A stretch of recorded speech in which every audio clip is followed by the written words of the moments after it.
Now we have a topic endocrinology, है ना? And what is endocrinology? But obviously endocrine word is there, and logos का मतलब study. It means in this topic we are going to discuss about the endocrine systems. And endocrine systems are the ductless system that secretes hormone.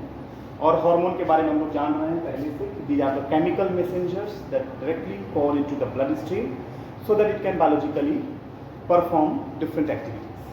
और Thomas Edison को हम father of endocrinology के नाम से जानते हैं क्योंकि सबसे ज़्यादा काम इन्होंने ही किया इंडोक्राइन सिस्टम पे. इन्होंने ही बताया कि how hormones are going to work in human being and what different chemical properties are there with the hormone. Hormones की बहुत सारी केमिकल प्रॉपर्टीज के बारे में, कई सारे एंडोक्राइन ग्लैंड्स के बारे में इन्होंने बताया. इस वीडियो में हम ऑलरेडी कई सारे पार्ट्स बन चुके हैं इस वीडियो को. आज का जो टॉपिक था वो पिट्यूटरी ग्लैंड है. ये चूंकि छूट गया था एक्सप्लेन करना, तो जैसा I have added this topic endocrinology. Pituitary gland ये हमारे ब्रेन में पाया जाता है. ब्रेन का जो हमारा स्फेनॉइड बोन है ना, यहाँ मैंने मेंशन किया है किसी एक टॉपिक में. स्फेनॉइड बोन में एक ऐसा ग्रूव है, एक ऐसा खांचा है, एक ऐसा स्पेस है जिसको हम लोग कहते हैं सेला टर्सिका. सेला टर्सिका एक नॉच है जिसके अंदर इनफंडिबुलम से पिट्यूटरी ग्लैंड हमारा अटैच होता है. आप यहाँ ये डायग्राम देख सकते हैं, पर्पल कलर का जो स्ट्रक्चर आपको दिख रहा है, ये पार्ट इनफंडिबुलम है, यहीं से वो लटका होता है ना पिट्यूटरी ग्लैंड. इसको हम लोग मास्टर ग्लैंड कहते हैं. और सरप्राइजिंगली आपको ये देख के बड़ा ही ताज्जुब होगा कि इसका जो वेट है वो सिर्फ 0.5 से लेके 1 ग्राम तक है. फीमेल के केस में ड्यूरिंग प्रेगनेंसी इनका साइज थोड़ा सा बड़ा हो जाता है, उनका थोड़ा सा वेट जो है वो कंपैरेटिवली लार्जर हो जाता है. तो ये इतने कम वेट होने के बावजूद भी जस्ट थिंक ऑफ दैट, कितना फैसिनेटिंग है कि इनके 3 अलग अलग कंपोनेंट्स हैं पिट्यूटरी ग्लैंड के, और इन तीनों कंपोनेंट्स के through their is a numerous number of hormone. Specially जो इसका एंटीरियर पार्ट है, जो सामने वाला पार्ट है, वहां से 6 हार्मोन सिक्रीट हो रहे हैं. यहाँ मैंने शॉर्ट में मेंशन कर दिया है इसको. ग्रोथ हार्मोन GH, इसी को हम लोग सोमैटोट्रोपिक रिलीजिंग हार्मोन भी कहते हैं. ये बॉडी के ग्रोथ के लिए इंपॉर्टेंट रोल प्ले करता है. जब बच्चे का जन्म होता है तो ऐसा देखा गया कि ग्रोथ हार्मोन का सिक्रीशन अर्ली स्टेज में सबसे ज़्यादा सिक्रीट होता है ताकि उसका ग्रोथ मेंटेन किया जा सके और बच्चे में ग्रोथ हो सके. Then next one is FSH, follicle stimulating hormone. FSH follicle cells जो होती है मेल और फीमेल गोनैड्स में, वहाँ इसको स्टिमुलेट करता है to secrete different hormone primary and secondary sexual characters को मेंटेन करने के लिए. That is what the follicle stimulating hormone. And third hormone is thyroid stimulating hormone. Thyroid gland को एक्टिवेट करेगा ताकि थायराइड ग्लैंड अपना हार्मोन सिक्रीट कर सके, जो T3 और T4 हार्मोन हैं, so that it can perform a different biological function. And the next one is ACTH, adrenocorticotropic hormone.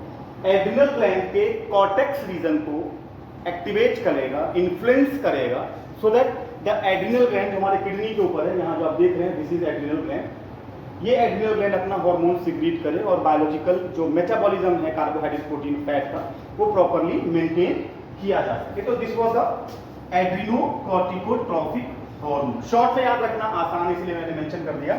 Adrenal gland, thyroid gland, follicle और growth hormone. Then we have a prolactin. Prolactin only secreted during the pregnancy when the milk is getting produced inside the mammary gland. तो इसी hormone के influence से female के case में जब वो pregnant होती है, जब बच्चे को फीड करना होता है, तो that hormone is going to be secreted so that the proper amount of milk will be produced. And the last one is luteinizing hormone, LH, luteinizing hormone, या इसी को हम लोग इंटरस्टिशियल सेल स्टिमुलेटिंग हार्मोन कहते हैं. मैं फिर repeat कर दूं, इंटरस्टिशियल सेल्स जो टेस्टिस के अंदर है, जो स्पर्मेटोजेनेसिस के लिए मोस्ट इंपॉर्टेंट रोल प्ले करता है, उसी के नाम पे ये एब्रिविएशन है इंटरस्टिशियल सेल स्टिमुलेटिंग हार्मोन. मतलब आप अगर यहाँ देखेंगे ये सभी के सभी 6 हार्मोन किसी ना किसी दूसरे एंडोक्राइन ग्लैंड को स्टिमुलेट कर रहा है, एक्टिवेट कर रहा है. और this is the reason why जो हमारा पिट्यूटरी ग्लैंड है, इसको हम लोग मास्टर ग्लैंड, ये पहला पॉइंट मैंने इसलिए मेंशन कर दिया है कि इसको हम लोग मास्टर ग्लैंड के नाम से जानते हैं, क्योंकि हमारे बॉडी में जितने भी एंडोक्राइन ग्लैंड्स हैं, चाहे वो ब्रेन में हो, चाहे वो रिप्रोडक्टिव सिस्टम में हो, दे ऑल आर डायरेक्टली और indirectly influenced by the pituitary gland. क्योंकि पिट्यूटरी अगर अपना हार्मोन सिक्रीट नहीं करेगा तो रेस्ट जो ज़्यादातर हार्मोन है वो अपना फंक्शन जो नॉर्मली परफॉर्म नहीं कर पाएंगे. That's why it is called master gland of the human body. Then we have a pars intermedia. ये मैंने मेंशन कर रखा है कि पिट्यूटरी ग्लैंड के 3 components, anterior, intermediate and posterior. Anterior सामने का पार्ट है, जो स्टार्टिंग का पार्ट जो नीचे की तरफ बल्ज करता है वो है। बीच का पार्ट जो है वो मेलानोसाइट स्टिमुलेटिंग हार्मोन सीक्रेट करता है। मेलानोसाइट स्टिमुलेटिंग हार्मोन जो मेलानिन पिगमेंट्स बनाती है हमारे स्किन में। आपको मैंने भी पिछली वाली वीडियो में, प्रीवियस वीडियो में हम लोगों ने मेंशन कर लिया है। ये पिगमेंटेशन के लिए है, कॉमाफ्लेज के लिए है in the case of amphibians. तो this is what the melanocyte stimulating hormone. Posterior से 2 हार्मोन है, वैसोप्रेसिन जिसको हम लोग ADH भी कहते हैं, anti diuretic hormone, urine formation या यूरिन रेगुलेशन में बहुत ही इंपॉर्टेंट रोल प्ले करता है। ये आयनिक बैलेंस को भी कंट्रोल करता है यूरिन में। And then oxytocin, birth hormone, जो लेबर पेन के लिए इंपॉर्टेंट रोल प्ले करता है, ऑक्सीटोसिन, इसलिए इसको हम लोग बर्थ हार्मोन भी कहते हैं। तो this is what the 3 different components of pituitary gland, anterior, intermediate and posterior. और ये सभी मिलके देखेंगे आप 6, 1, 7 और 2, 9 टोटल हार्मोन हमारा पिट्यूटरी ग्लैंड से मेन हार्मोन जो है, जो सबसे ज्यादा वर्क परफॉर्म करते हैं, ये इनका सिक्रीशन होता है। जो शॉर्ट समरी में ये 5 पॉइंट्स मैंने मेंशन कर दिया है, नोन एज मास्टर ग्लैंड। इसका एक और नाम है हाइपोफाइसिस सेरेब्राई। पिट्यूटरी को हायर क्लासेस में जब मिड लेवल की पढ़ाई करेंगे या ग्रेजुएशन लेवल की पढ़ाई करेंगे तो there you will discuss about hypophysis. Wait मैंने बता दिया, इन्फंडिबुलम वो रीजन है जिसके थ्रू पिट्यूटरी अटैच होता है हमारे ब्रेन के पार्ट में। और ये हमारे अपर सरफेस में होता है ब्रेन के। स्फेनॉइड जो बोन है हमारा स्कल का, वहाँ पे सिला टर्सिका के ग्रुप्स में अटैच होता है। तो this is about the endocrine gland. And hope ये वीडियो आपको समझ में आ रहा होगा बहुत इजीली। तो hope you will subscribe my this channel. Thank you, have a nice day. Now we have another endocrine gland called pineal gland. Pineal gland. ये हमारे मिड रिब में पाया जाता है, मिड रिब के डॉर्सल पार्ट पे, present at the dorsal side of the mid brain. कुछ important topic मैंने मेंशन कर दिया है। नेक्स्ट टॉपिक है, इसको हम लोग एक और नाम देते हैं एपिफाइसिस सेरेब्राई। इसका जो दूसरा नाम है वो एपिफाइसिस भी है शॉर्ट में, मतलब pineal gland is also called as epiphysis. Epiphysis cerebri इसका टेक्निकल वर्ड है। इसका जो स्ट्रक्चर है, इसका जो कलर आप अगर देखेंगे बहुत ध्यान से, देखिए ग्रेइश रेड और कोन शेप स्ट्रक्चर है जो मिड ब्रेन में पाया जाता है डॉर्सल साइड में। और इनका जो रेगुलेशन है ये सिंपैथेटिक नर्व करता है ना। Sympathetic nerve, you know, it is a kind of peripheral nervous system और ऑटोनोमिक नर्वस सिस्टम के कंपोनेंट्स में है। Basically it is autonomic nervous system जो सिंपैथेटिक और पैरासिम्पैथेटिक नर्व्स हैं।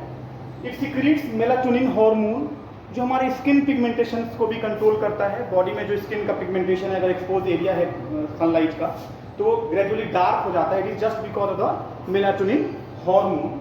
और इसको हम लोग बायोलॉजिकल क्लॉक के नाम से भी जानते हैं, मतलब डायगोनल साइकिल जो हमारी बॉडी का है वो भी कंट्रोल हमारा पीनियल ग्लैंड से होता है। अगर आप एक चीज अगर समझेंगे, जो मिमिक्री होता है, जो स्किन का जो कलर होगा एम्फीबियंस वगैरह में कॉमाफ्लेज जो करते हैं, तो it is just because of the pineal gland. Melatonin के सिक्रीशन से उनके बॉडी में स्किन का जो कलर है वो चेंज होता रहता है। वो अपने कलर को अकॉर्डिंग टू द एनवायरनमेंट बदल लेते हैं अपने आप को बचाने के लिए। That is about the camouflage. तो this is all about the pineal gland. देखिए, हम लोग स्ट्रक्चर ऑफ इंसुलिन को अगर हम डिस्कस करें थोड़ा सा और हम आगे बढ़ें, ये एक्चुअली में ये नीट का पेपर है, क्लास 12 में बच्चे पढ़ते हैं इसके बारे में। जो इंसुलिन है ना, ये एक्चुअली इनएक्टिव फॉर्म में हमारे बॉडी में पैंक्रियाज में बनता है, जिसको हम लोग प्री प्रो इंसुलिन कहते हैं। क्या कहते हैं? प्री प्रो इंसुलिन, है ना, प्री प्रो इंसुलिन। ठीक है, अब आप कहेंगे कि सर ये है क्या, प्री प्रो इंसुलिन क्या है? प्री प्रो इंसुलिन पहले कन्वर्ट होता है प्रो इंसुलिन में, प्रो इंसुलिन में, और देन फर्दर ये हमारा इंसुलिन में कन्वर्ट हो जाएगा, इंसुलिन में। मतलब ये शॉर्ट में ये समझ सकते हैं ऐसे कि जो हार्मोन हमारा है इंसुलिन, वो बिल्कुल इनएक्टिव फॉर्म में पहले सिक्रीट होता है और फिर वापस ये एक्टिव फॉर्म में जब आता है तो वो इंसुलिन कहलाता है ना। मतलब इनएक्टिव फॉर्म से एक्टिव फॉर्म में बनने के प्रोसेस को हम इंसुलिन के स्ट्रक्चर में हम प्री प्रो टू इंसुलिन से pro insulin. So today we will discuss about pancreas. Pancreas का एक यूनिक कैरेक्टर हमारा ये भी है कि जैसा कि हम लोग ऑलरेडी पढ़ चुके हैं कि most of the glands here in the diagram is endocrine gland, and endocrine glands is what they are those gland that secretes hormone. लेकिन पैंक्रियास के साथ कुछ यूनिक है इसको हम मिक्स्ड ग्लैंड के नाम से भी जानते हैं, मिक्स्ड ग्लैंड या endo exocrine gland, endo exocrine gland के नाम से भी जानते हैं। क्यों, ऐसा क्या है इसमें? तो इसके बारे में यूनिक कैरेक्टर ये है कि ये एंजाइम्स के साथ साथ हार्मोन सिक्रीट करता है। मतलब ये ऐसा इकलौता ऐसा ग्लैंड है जो हार्मोन्स तो बनाता ही बनाता है, लेकिन इसके साथ साथ ये हमारी बॉडी में डाइजेस्टिव सिस्टम में एंजाइम्स भी सिक्रीट करता है।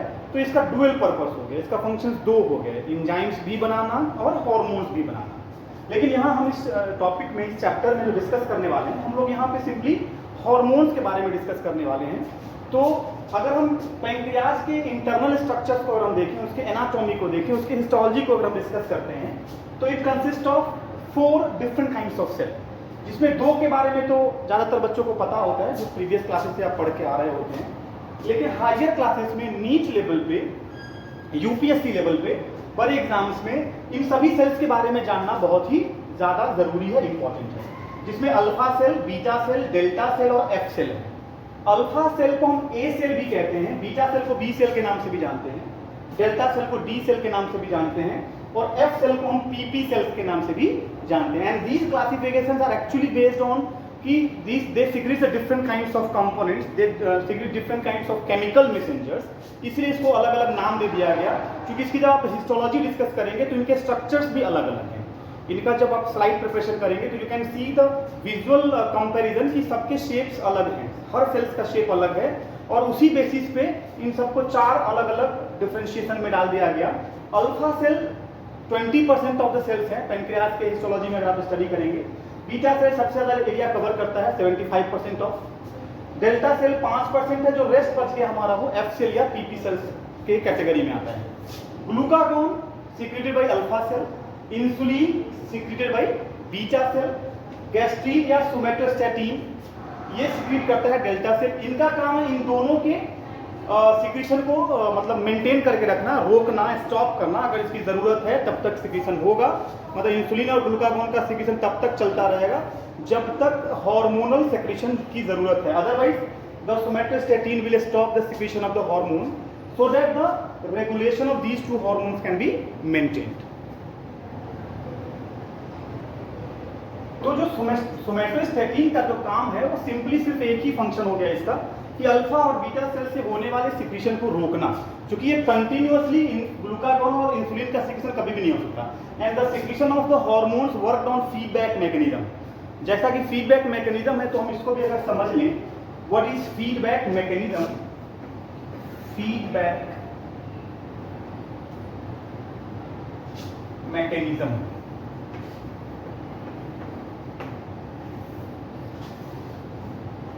ये सिंपली इस चीज को रिप्रेजेंट करता है कि जो टाइमिंग एंड रेगुलेशन ऑफ जो हार्मोन है वो इस फीडबैक मैकेनिज्म को फॉलो करेगा। इट मींस अगर इसको एग्जांपल के फॉर्म में हम अगर समझें, जैसे ही ब्लड में ग्लूकोज का लेवल शूट करेगा, बढ़ेगा ग्लूकोज का level, it means the message from the blood will be transmitted to the pancreatic cell, that is beta cell. फिर से सुनिएगा मैंने क्या कहा, जैसे ही ग्लूकोज का लेवल ब्लड में शूट अप करेगा, बढ़ेगा, शुगर का लेवल जैसे इंक्रीज करेगा, automatically the sugar level will trigger the message to the pancreas to secrete a certain hormone which is insulin. जैसे ही बढ़ा शुगर का लेवल, इंसुलिन का सिक्रीशन अपने आप स्टार्ट हो जाएगा, और due to the secretion of insulin it will start to convert that glucose into glycogen, glucose into glycogen. What does it mean? Sugar का लेवल बढ़ा, ग्लूकोज का लेवल बढ़ा, मैसेज गया पैंक्रियास को टू सिक्रीट द इंसुलिन। जैसे ही blood में insulin आया due to the pancreatic beta cell, glucose will be converted into glycogen. ये भी एक पॉलीसेक्राइड्स है, ये स्टोर्ड फूड है जो हमारे लिवर में स्टोर रहेगा।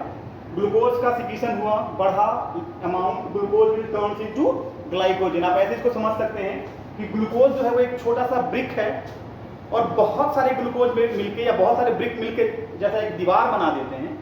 तो अब दीवार को समझ लीजिए ग्लाइकोजन का मॉलिक्यूल हो गया, और that glycogen will be stored into the liver. Liver में वो जाके स्टोर हो जाएगा, और यही कारण है कि इस हम ग्लाइकोजन को रिजर्व फूड के नाम से भी जानते हैं। ये नीट में, यूपीएससी बीपीएससी के एग्जाम में, बैंकिंग क्लर्क वगैरह के एग्जाम में भी बहुत बार पूछा जा चुका है।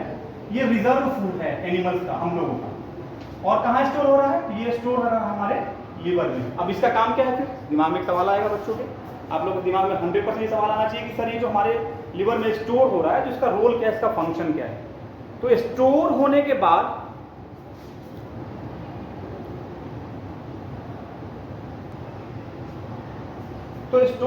बाद जो ग्लाइकोजन है, इसकी जो उपयोगिता है वो मेनली जब आप स्टार्वेशन में होते हैं, मतलब आपने सुबह से कोई भी खाना नहीं खाया, आप नाराज हो गए मम्मा से, लंच भी नहीं लिया और सीधे स्कूल चले आए, है ना? तो एट दैट टाइम जो whole biological activity is going on, सांस ले रहे हैं आप देख रहे हैं, आप सुन रहे हैं। ऐसा नहीं है कि आप सिर्फ कोई फिजिकल वर्क करते हैं तभी एटीपी का यूज होता है या एनर्जी आप खर्च करते हैं या कंज्यूम करते हैं। आप अगर नॉर्मल जो आप मेरी आवाज़ अगर सुन रहे हैं क्लास में बैठे कि सर क्या एक्सप्लेन कर रहे हैं, तो मेरे बोलने में तो ये फिजिकली दिख रहा है कि मैं बोल रहा हूँ तो मेरा एनर्जी खर्च हो रहा है, लेकिन जब आप मेरी बातें सुन रहे हैं उसमें भी आप इस एनर्जी को कंज्यूम कर रहे हैं। आप जो देख रहे हैं अपनी आंखों से, तो वहां भी रेटिना या आंखों के जो सेल्स हैं वो एनर्जी कंज्यूम कर रहे हैं। तो बट ऑब्वियस है, आपने खाना तो नहीं खाया सुबह से, है ना, लेकिन बॉडी आपका एनर्जी अगर कंज्यूम कर रहा है तो that reserve food is going to be consume. कि बॉडी में, लीवर में स्टोर जो हमारा ग्लाइकोजन है ये वापस फिर से ग्लूकोज में कन्वर्ट हो जाएगा, ताकि ग्लूकोज का फिर से वही एरोबिक रेस्पिरेशन हो सके और आपके बॉडी के एटीपी रिक्वायरमेंट को वो फुलफिल कर सके। अब यहाँ ग्लूकोज जब ग्लाइकोजन में कन्वर्ट हो रहा है तो इंसुलिन यूज कर रहा है, वापस जब ग्लाइकोजन ग्लूकोज में कन्वर्ट हो रहा है तो यहाँ पे हमारा दूसरा जो हार्मोन है अल्फा सेल वाला, ग्लूकागॉन के कारण ये वापस glycogen will be turns into glucose to fulfil the energy requirement in where starvation. जब आप भूखे होते हैं या जब बॉडी को एडवर्स सिचुएशन में एनर्जी की जरूरत पड़ती है, तो there that glycogen will be converted into glucose to the fulfil the energy requirement. तो this is what the function of glucagon and insulin. The third one is delta cell, that is gastrin and somatostatic. अभी मैंने just बताया थोड़ी देर पहले कि इनका काम है इन दोनों के रोल को, मैकेनिज्म को एक बार रीचेक करते रहना, ताकि फीडबैक मैकेनिज्म जो है वो कंट्रोल हो सके। हाँ, यहाँ पे रहेगा एक बात कि जैसे ही हमने ग्लूकोज का लेवल बढ़ाया ब्लड में तो ग्लाइकोजन में कन्वर्ट हो गया, मैसेज गया पैंक्रियास को, इंसुलिन सिक्रीट हुआ, अपने आप ग्लाइकोजन में कन्वर्ट हो गया। साथ ही जैसे ही ग्लूकोज का लेवल फिर डाउन होएगा, नॉर्मलाइज हो जाएगा, फिर से एक मैसेज जाएगा कहाँ? पैंक्रियास को, to secrete the secretion of, stop the secretion of insulin, and that is what the role of alpha and beta cell and as well as delta cell, और इसी को हम फीडबैक मैकेनिज्म कहते हैं। हम एक लाइन में ये एक्सप्लेन करते हैं फीडबैक मैकेनिज्म को कि timing and amount of hormone secretion is regulated by feedback mechanism and that can be controlled by the endocrine glands or controlled by the certain systems of your body so that it can be checked to secrete the hormone, timing of the hormone कि कितना होगा secretion, कितना नहीं होगा, कब होगा, कब नहीं होगा। That is what the literal meaning of feedback mechanism. Then we have a peptides, F cell, PP cell, polypeptide। ये additional molecules है जो F cell secrete करता है, इसका भी proper functioning जो है वो polypeptide के form में है। तो this is some sort of idea about the endocrine gland called pancreas। हम लोगों ने प्रीवियस वीडियोस में जो देखे हैं, मैं फिर से एक बार आपसे ये बात शेयर कर लूँ। आपको इस प्रीवियस जितने भी आपको वीडियोस मिलेंगे उसमें कई सारे हार्मोन्स के बारे में टॉपिक वाइज मैंने थाइमस डिस्कस कर लिया है, हमने आपको ये थायराइड एंड पैराथायराइड डिस्कस कर लिया है, हमने थाइमस डिस्कस कर लिया, और आज हमारा जो ये वीडियो है वो पेनक्रियास के ऊपर है, और ग्रेजुअली हम 1 by 1 सारे टॉपिक को डिस्कस करेंगे। Hope you like this video. तो मेरे चैनल को सब्सक्राइब करना बिल्कुल ही ना भूलें, ताकि आपको इसी तरह से इंटरेस्टिंग वे में आपको वीडियोस मिल सके। आप इजीली इससे नोट्स भी बना सकते हैं वीडियो देख के, और ये आपके UPSC, BPSC, 10th, 12th, 11th और नीट लेवल के सारे क्वेश्चन को ये सॉल्व करेंगे। Thank you.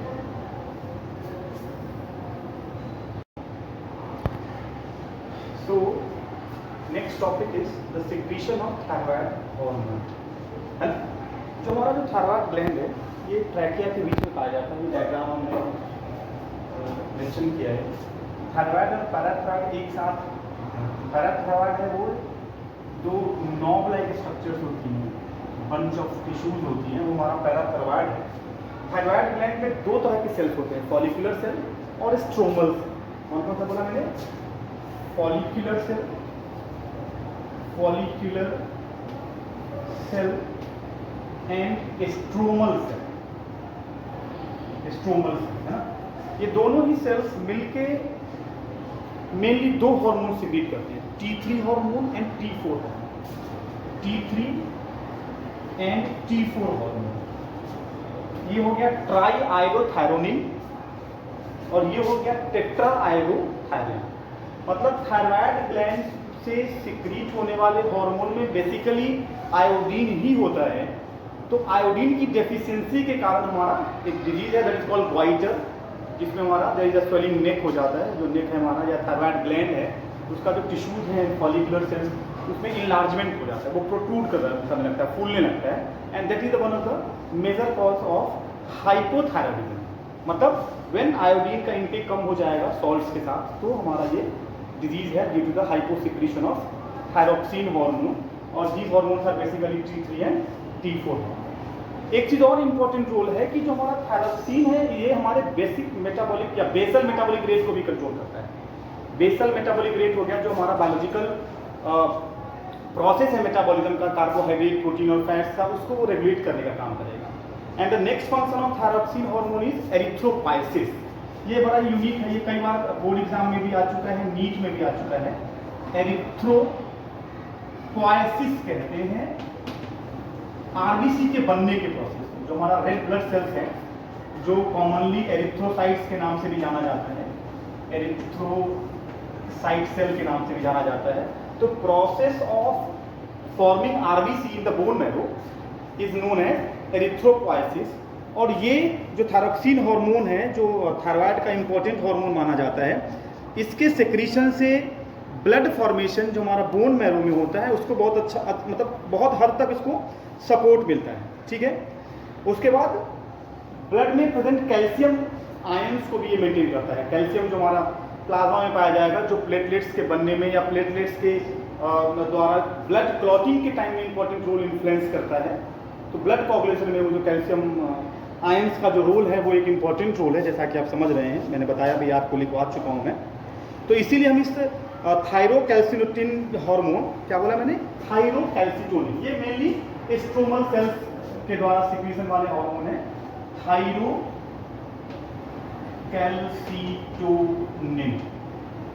ये मोस्ट इंपॉर्टेंट हार्मोन माना जाता है जो कैल्शियम के मेटाबॉलिज्म को कंट्रोल करेगा, और इसके थ्रू बॉडी में या ब्लड में, हम सिंपली कह सकते हैं प्लाज्मा में, कैल्शियम का लेवल रेगुलेट होता है, और इसीलिए इसको हम लोग हाइपोकैल्सेमिक हार्मोन भी कहते हैं। मतलब इसका जो दूसरा नाम है थायरोकैल्सिटोनिन का, कैल्शियम के लेवल को प्लाज्मा में मेंटेन करता है, मतलब एक लोअर लेवल पे बना के रखता है, इसलिए इसको हम लोग हाइपोकैल्सिटोनिन हार्मोन भी कहते हैं।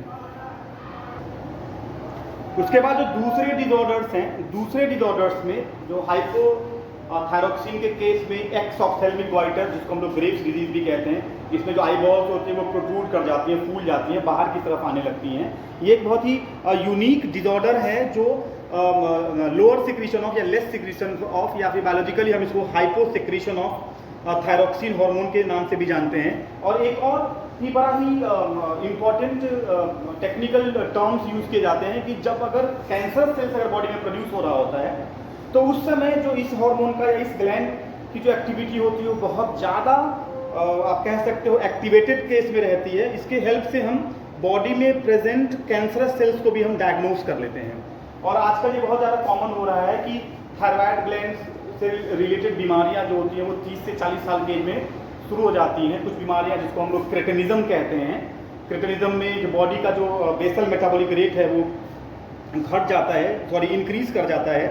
जो लॉस ऑफ जो वेट है एक कॉमन फिनोमिना हो जाता है इस डिजीज में।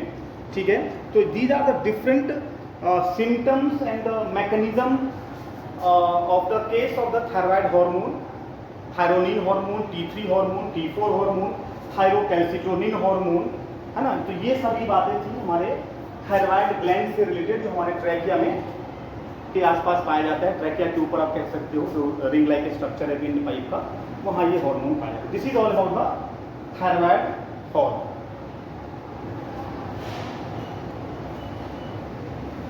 Next we have parathyroid gland. ये जो हमने यहाँ मेंशन किया है, पैराथायरॉयड ग्लैंड, ये 4 छोटे छोटे बॉल स्ट्रक्चर्स हैं, लोब्यूलर स्ट्रक्चर्स हम कह सकते हैं, जो मेनली पीटीएच सिक्रीट करता है, पैरेथ हार्मोन बोलते हैं पीटीएच। जैसे ही ब्लड में या बॉडी में या प्लाज्मा में कैल्शियम का लेवल ऑल्टर करता है, वेरिएट करता है, इंक्रीज करता है, तो ये हार्मोन अपने आप बॉडी में पीटीएच जो पैरेथ हार्मोन है इसका सिक्रीशन शुरू हो जाता है। और यही कारण है कि इसको हम लोग हाइपर कैल्सियमिक हार्मोन भी कहते हैं। क्या कहते हैं? Hyper calcemic hormone. मतलब there is increasing level of calcium in the plasma, automatically it triggers the message to the PTH जो 4 ग्लोब्यूल्स हैं, and it secretes this hormone parathormone. और ग्रेजुअली इसका जो मेन फंक्शन है, इस hormone का basically nature जो है वो प्रोटीनियस साइज का होता है, और ये पी शेप स्ट्रक्चर्स होती हैं, है ना, पी शेप 4 ग्लोबुलर स्ट्रक्चर्स, ये मैंने यहाँ बना रखा है डायग्राम में, ये आपको दिख रहा होगा, है ना। तो this is all about the parathormone which is present in mid of, we can say it is in the thyroid gland, इसीलिए इसका नाम भी कुछ हद तक थायराइड से मिलता जुलता है। And most important hormone is PTH, ये हमें याद रखना है, पैरेथ हार्मोन भी जिसको हम लोग कहते हैं, ठीक है। Next we have adrenal gland. ये भी एक पेयर में है हमारी बॉडी में, किडनी के ऊपर पाया जाता है एड्रिनल ग्लैंड। अब किडनी के ऊपर पाया गया, इसका सिंपल सा मतलब हो गया कि it must be related with the the urine formation और ब्लड फिल्ट्रेशन, और we can say it releases removes the detoxification में हेल्प करता है, ब्लड से में प्रेजेंट जितने भी नाइट्रोजनस वेस्ट हैं उनको अल्टर करेगा, यूरिन फॉर्मेशन को कहीं ना कहीं अफेक्ट करेगा। तो on the basis of the positioning adrenal gland के 2 अलग अलग कंपोनेंट्स हैं, medulla and cortex. Medulla reason जो आउटर रीजन है, कॉर्टेक्स रीजन जो अंदर की तरफ है, हाइलम की तरफ है, हाइलस की तरफ है, वो रीजन है। इससे रिलीज होने वाले जो मेन हार्मोन्स हैं वो हमारा एड्रिनलिन है, जिसको हम लोग एपिनेफ्रिन के नाम से भी जानते हैं, और दूसरा हमारा हो गया नॉर एड्रिनलिन, जिसको हम लोग नॉर एपिनेफ्रिन के भी नाम से जानते हैं। This adrenal gland is also known as emergency gland. Stress condition में, एडवर्स कंडीशन में ये जो हार्मोन एड्रिनलिन सिक्रीट करता है वो स्ट्रेस कंडीशन में बहुत ही इंपॉर्टेंट रोल प्ले करता है, बॉडी के में हार्ट बीट को मेंटेन करता है, रेगुलेट करता है, ताकि ऑक्सीजन के डिमांड्स को बॉडी के अलग अलग पार्ट्स तक पहुंचाया जा सके। तो it is also known as emergency hormone, जो हार्मोन एड्रिनल ग्लैंड सिक्रीट कर रहा है, एड्रिनलिन, इमरजेंसी हार्मोन या F3 हार्मोन भी कुछ बुक्स में आपको मिलेगा। इस हार्मोन का नाम मैं यहाँ लिख दूँ, F3 हार्मोन। और ये F3 कहाँ से आ गया? तो F3 आ गया फाइट, फ्राइट और फ्लाइट से। ये कहाँ से आया? फ्राइट, मतलब हम अगर डरे होंगे, फाइट, फ्लाइट और फाइट, ये 3 कंडीशन में ब्लड में हमारा एड्रेनलिन जो है, F3 हार्मोन जिसको आप कह रहे हो, एड्रेनलिन, इनका सिक्रीशन अपने आप शुरू हो जाता है। इसी को हम एपिनेफ्रिन के नाम से भी जानते हैं। ये वैसोडाइलेशन का काम करता है, जो ब्लड वेसल्स को ये डायलेट कर देगा, that's why it is also called vasodilator. और इसका जो अपोजिट होगा वैसोकंस्ट्रिक्टर, 2 हैं, एपिनेफ्रिन और नॉर एपिनेफ्रिन। मतलब एड्रेनलिन के ही 2 नाम हो गए, एपिनेफ्रिन एंड नॉर एपिनेफ्रिन, या एड्रेनलिन एंड नॉर एड्रेनलिन। तो ये बेसिकली हमारे बॉडी के डिफरेंट कार्बोहाइड्रेट, फैट और प्रोटीन्स के मेटाबॉलिज्म को भी कंट्रोल करता है। तो this is about adrenal gland and adrenaline. इनका काम यूरिन के रेगुलेशन में भी बहुत इंपॉर्टेंट रोल प्ले करता है ना, तो ये हमें ध्यान रखते हैं। तो this is some sort of idea of endocrine glands like thyroid, parathyroid, thymus, adrenal, ये इसके बारे में हम लोगों ने अभी डिस्कस किया। Next topic we will discuss in next video. Hope you like this video and you must share and subscribe the video.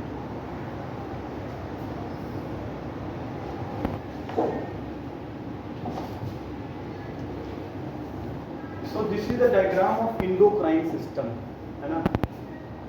इसमें सारे डायग्राम्स में 3 चीज़ें क्लास 12 में भी पढ़नी है हम लोगों को, 3 के बारे में, not about the endocrine gland but the product of the endocrine glands or the hormone from the endocrine। इसमें थाइमस हमारा मोस्ट इंपॉर्टेंट इंडोक्राइन ग्लैंड्स है। इसके साथ यूनिक कैरेक्टर क्या है कि थाइमस का जो साइज है ग्रेजुअली डीजेनरेट करता रहता है, अगर आपने पढ़ा होगा एंटीबॉडीज के बारे में, इम्यूनिटी के बारे में, तो this gland which is present near the aorta, जो हमारा हार्ट है ना, उसमें जो aorta which is also called the largest artery, उसी के पास में ये पाया जाता है। जब बच्चे छोटे होते हैं तो इसमें इसका डेवलपमेंट मैक्सिमम होता है, मतलब वहाँ वो बहुत ही प्रोमिनेंट पार्ट के फॉर्म में होता है। स्ट्रक्चरली यू कैन डिफरेंशिएट कि this is something which is additional around the heart, कि हार्ट के पास एक ऐसा स्ट्रक्चर है जो कुछ है वो अलग है। लेकिन gradually after the age of 25 और 30 के अराउंड धीरे धीरे ये डिजनरेट करने लगता है। ओल्ड एज पर्सन में this is the only endocrine gland जो ऑलमोस्ट डिजनरेट करने के कगार पे होता है।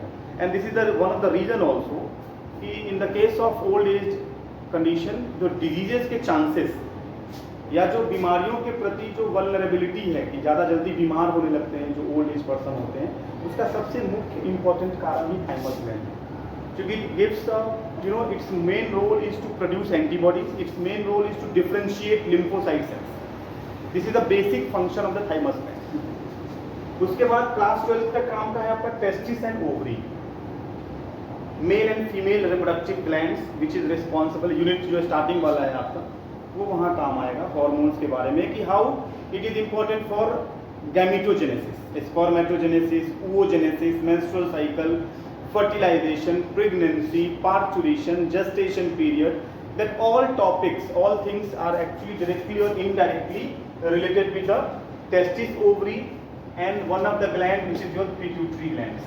ये हमारा pituitary gland यहाँ पाया जाता है, ठीक है, below the hypothalamus जिसको हम लोग कहते हैं। And pituitary gland is also known as the master gland, है ना। इसको भी एक और कंट्रोल कर रहा है, that is your hypothalamus. Hypothalamus control the pituitary gland by releasing some hormone, उसको हम लोग कहते हैं releasing hormone, and that is releasing hormone is GnRH, gonadotropic releasing hormone. मतलब गोनेड मतलब male gonad is testis, female gonad is ovary.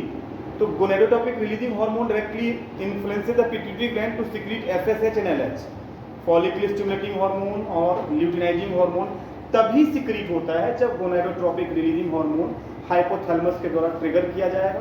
Pituitary gland will be activated to secrete its corresponding hormone and then only it will influence the puberty stage and further जो sexual maturity के बाद जो भी process चल रही होती हैं, चाहे वो मेल बॉडी हो चाहे वो फीमेल बॉडी हो, देयर वी कैन डिस्कस, ठीक है। Today we have a endocrine gland. There are different endocrine glands drawn on the board.